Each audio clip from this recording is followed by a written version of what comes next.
こ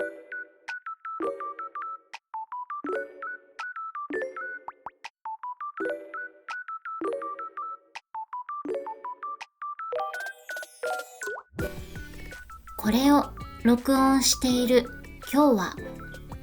2025年6月19日木曜日。こんにちは、日本語教師のナナです。これは日本語を勉強している人のためのポッドキャストです。今日のテーマは、日本人はチップを払わない？最近タイに行ってきたの。タイ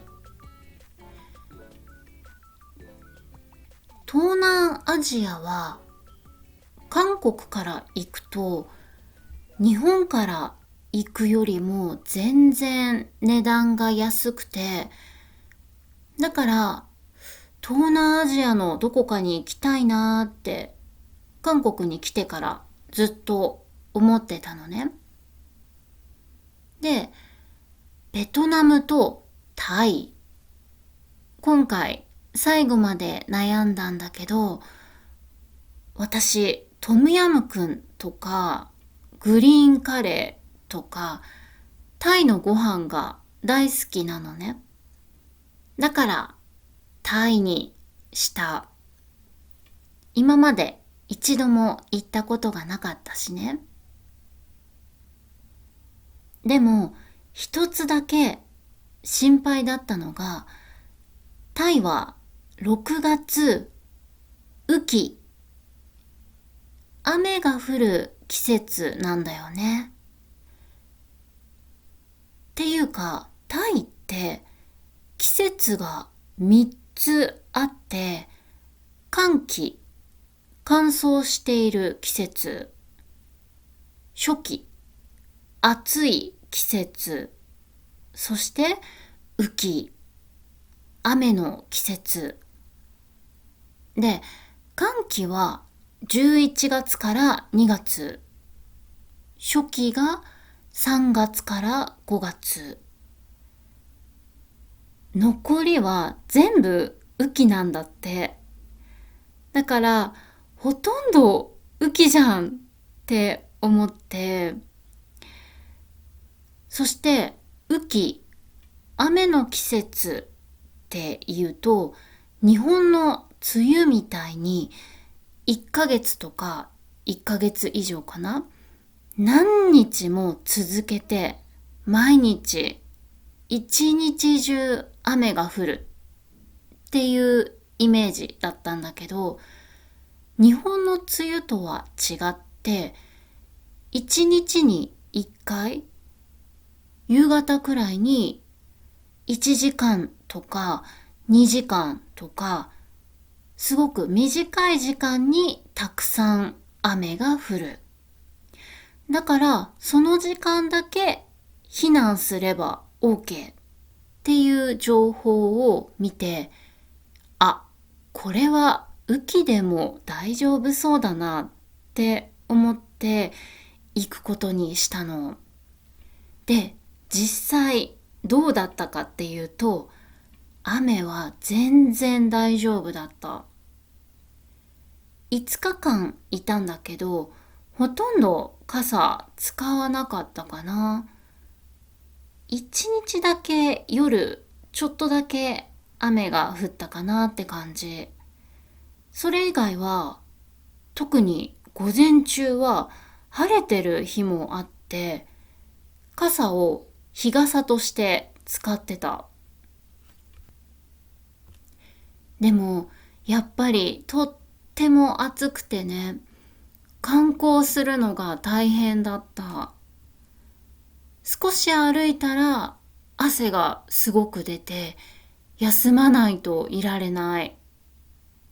だからお寺、タイはお寺が有名でしょ。一つお寺に行ったら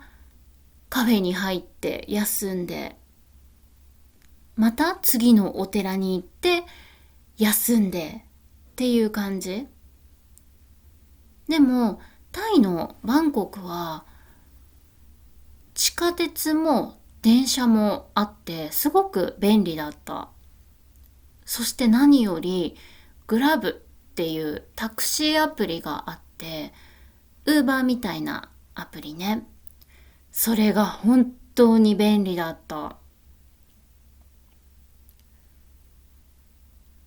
あとはご飯もすごく美味しくて、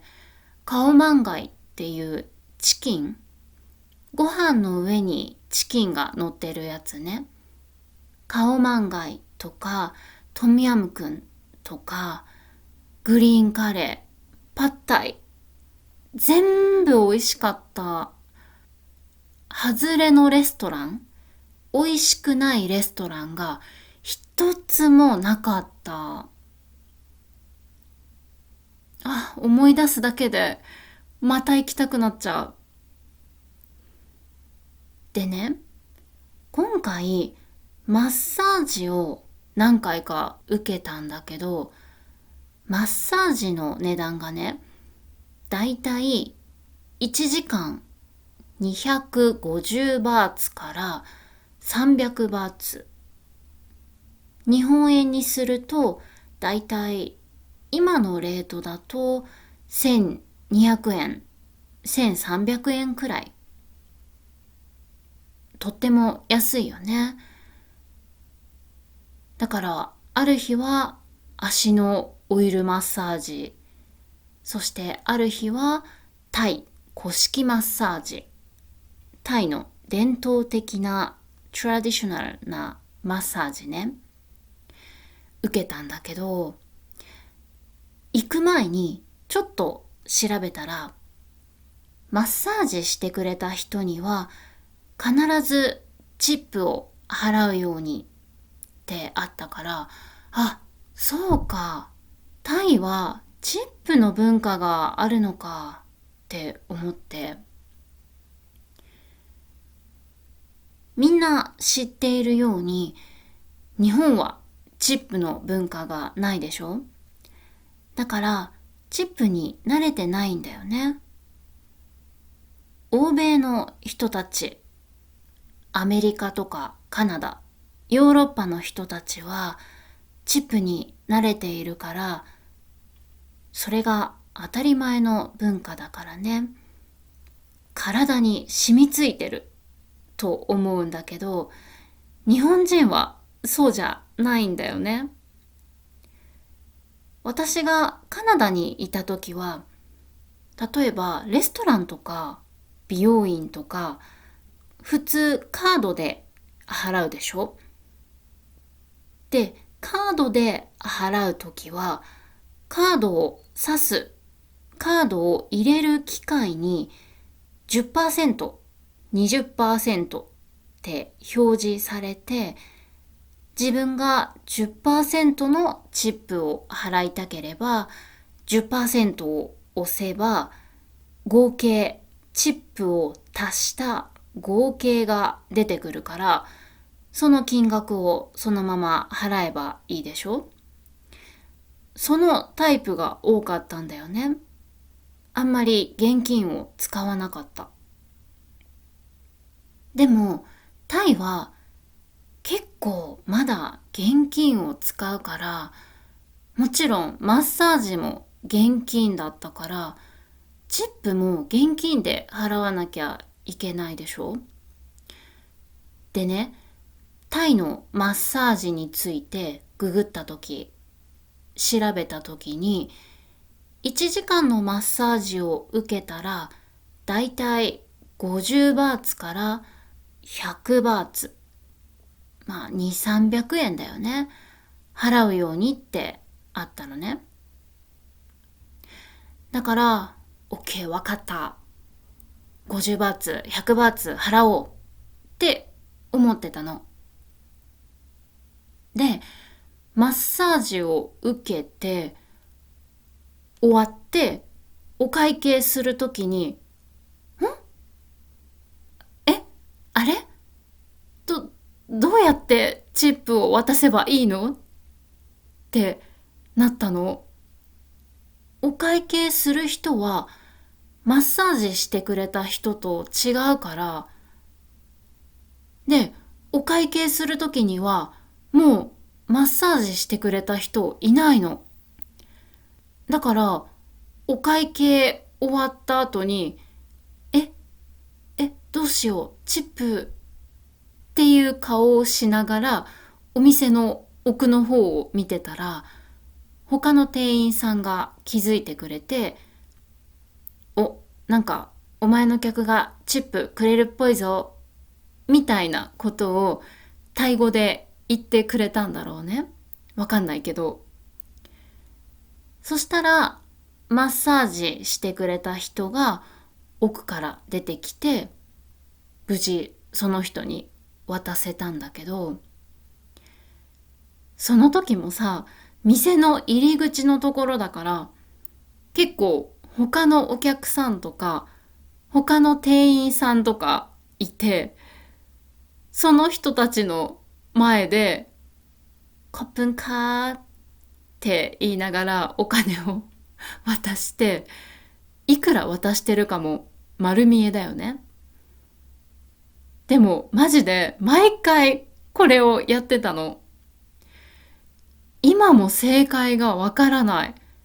どうやって渡せばスマートだったのかな。マッサージ終わってすぐ渡すべきだったのかな。でも私、夫と一緒にマッサージを受けたんだけど、お金は夫が持ってたから、マッサージが終わってすぐには渡せなかったんだよね。でもさ、マッサージしてくれたお姉さん、毎回終わってすぐに中に入っちゃうってことは、そもそも最初からチップを期待してなかったのかなって思って、日本人はやっぱりチップを渡さない人が多いから、最初からもらえると思ってなかったのかなって思ったりしたんだよね。この人日本人だし、多分チップくれないだろうな。早く帰ろう。みたいな感じ。まあ私、夫と韓国語で話してるから、韓国人と思われてたかもしれないんだけどね。まあ韓国もね、チップの文化がないから、日本と同じようにチップを渡す人が少ないのかなって思ったり。いやー難しい。久しぶりにチップに悩んだ旅行だった。これを聞いている人で、もしチップに慣れている国の人がいたら、ぜひ教えてほしい。いつ、どのタイミングで、どうやって渡すべきだったのかな。次にタイに行った時は、絶対もっとスマートに払いたい。今日も最後まで聞いてくれてありがとう。日本語教師のナナでした。バイバーイ。